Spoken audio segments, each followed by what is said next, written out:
Imagine being born on a small island, in a family of minor nobility, and then growing up to rule a vast empire. That's the story of Napoleon Bonaparte. Let's dial back the clock to the year 1769. A baby boy was born in Corsica, an island that had just become a part of France. He was named Napoleon Bonaparte. His parents were of minor nobility, a far cry from the glittering courts of Paris. As a young boy, Napoleon left the familiarity of his island home to study in mainland France. It was a big change and a big challenge. Imagine being 10 years old and moving to a new place where the people spoke a different dialect and had different customs. But Napoleon was undaunted. He was known to be a bit of a bookworm, always with his nose buried in a book. He was particularly fascinated by the great military leaders of the past. He was determined to learn, grow, and make something of himself. At the ripe old age of 15, Napoleon entered the prestigious École Militaire in Paris. This was a significant achievement. The École Militaire was one of the best military academies in France, and it was known for being tough. But Napoleon was tougher. He worked hard, studied relentlessly, and always strived to be the best. His teachers saw in him a spark, a fierce ambition, and an exceptional intelligence. He was a young man who wanted to make his mark on the world. As he honed his military skills, Napoleon began to dream of more than just a career as an officer. He had his sights set on greatness, on making a name for himself, on changing the world. At this point, he was just a young man from Corsica, a long way from home. But he had a vision, a drive, and a determination that set him apart. So a young man from Corsica had his eyes set on greatness. But little did he know how far he would go. Napoleon Bonaparte, a man of extraordinary military prowess, saw his fortunes rise with the French Revolution. A Corsican by birth, he was just a young artillery officer when the winds of revolution swept through France, but he quickly grasped the opportunity that this upheaval presented. During the early days of the revolution, Napoleon showed his knack for strategy and leadership.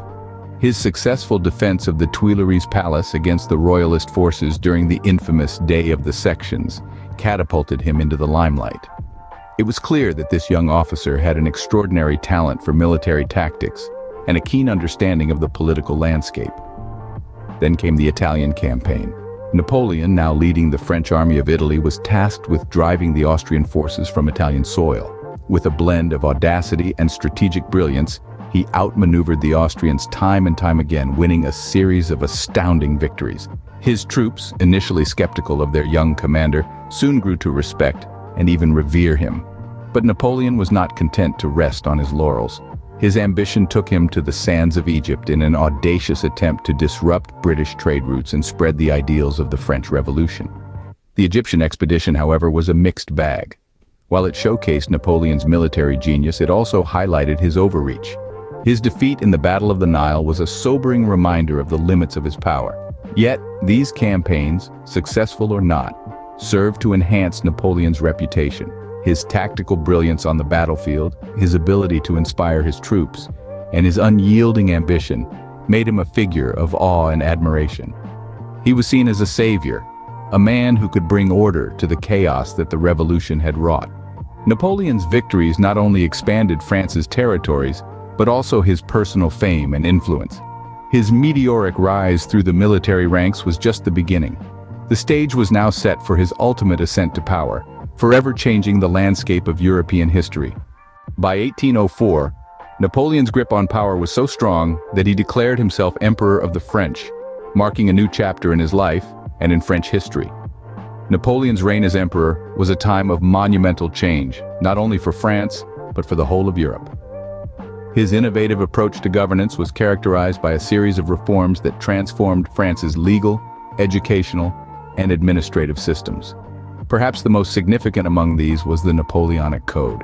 This was a comprehensive set of civil laws that emphasized the principles of equality, secularism, and the protection of property rights. It was a legal blueprint that would later influence many other nations around the globe. But Napoleon wasn't just a reformer, he was a conqueror. His ambition knew no bounds, and under his rule, France's empire rapidly expanded across Europe, reaching its greatest extent by 1811. From Spain to Russia, Napoleon's influence was felt, shaping the continent's political landscape in ways that would echo for centuries to come. Amidst all this, Napoleon's personal life was a tale of its own. He was married to Josephine, a woman he deeply loved but who could not give him an heir. This led him to make a difficult choice. He divorced Josephine and married Marie-Louise, the daughter of the Austrian emperor. This marriage was more of a political alliance, aimed at strengthening his empire and ensuring his lineage. However, Napoleon's reign was not without its challenges. His rapid territorial expansion and unyielding quest for power earned him many enemies. Kingdoms across Europe, threatened by his dominance, began to unite against him. This led to a series of conflicts known as the Napoleonic Wars. These wars would not only define Napoleon's reign but also shape the course of European history. But as Napoleon's power grew, so did his enemies, leading to a series of wars known as the Napoleonic Wars. The saying, "Pride goes before a fall," could not have been more accurate for Napoleon. Napoleon Bonaparte, the man who had once commanded Europe with an iron fist, began to see his empire crumble around him in 1812. His disastrous campaign against Russia marked the beginning of the end of his reign. Napoleon, in his ambitious drive, decided to invade Russia. The Russian campaign was a disaster from the start. The Russian army, while not as well equipped as Napoleon's forces, used the harsh winter to their advantage. They retreated further into their vast homeland, drawing Napoleon's troops farther away from their supply lines and into the brutal Russian winter. The French army was decimated, and the retreat from Moscow was a deadly march in freezing temperatures. Napoleon's grand army was reduced to a shadow of its former self. This was the turning point. The other European powers, seeing Napoleon's weakness, turned against him. In 1814, Napoleon was forced to abdicate the throne and was exiled to the island of Elba. But Napoleon was not a man to go quietly. He escaped from Elba in 1815 and returned to France, where he rallied his supporters and reclaimed power in a period known as the 100 Days. But his return was short-lived. At the Battle of Waterloo, Napoleon was defeated by the armies of the Seventh Coalition, led by the Duke of Wellington. This defeat sealed Napoleon's fate. He was forced to abdicate once again and was exiled to the remote island of St. Helena in the South Atlantic. In 1821, Napoleon, once the most powerful man in Europe, died in exile on a remote island, but his story was far from over. Despite his fall from power, Napoleon's influence on the world stage was far from over.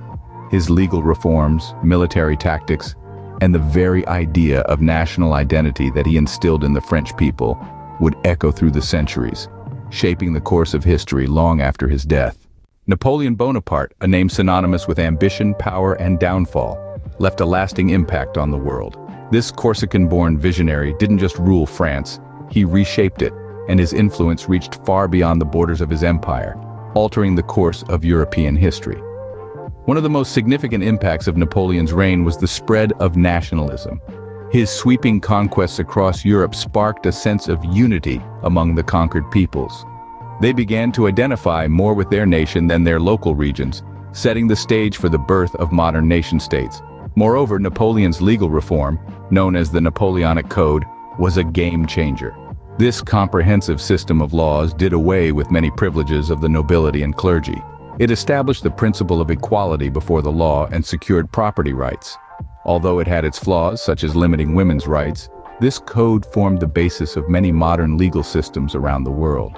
Beyond his legal reforms, Napoleon also left an indelible mark on the political landscape of Europe. His aggressive expansionist policies triggered the reshuffling of European borders. The Congress of Vienna, convened after Napoleon's downfall, sought to restore balance in Europe. But the seeds of change had been sown. The map of Europe was redrawn, setting the stage for the national conflicts that would shape the next century. However, Napoleon's legacy isn't just about political and legal change. He was a patron of the arts and sciences, fostering a cultural renaissance in France. Under his rule, France saw a blossoming of literature, music, and visual arts, and advancements in sciences and mathematics. He also established the basis for France's modern educational system. Napoleon Bonaparte, a man of humble beginnings and grand ambitions, carved his name into the annals of history, forever remembered as a great reformer, a military genius, and an emperor who reached for the stars. His legacy, like the man himself, is complex and multifaceted, a testament to the profound impact one man can have on the course of history.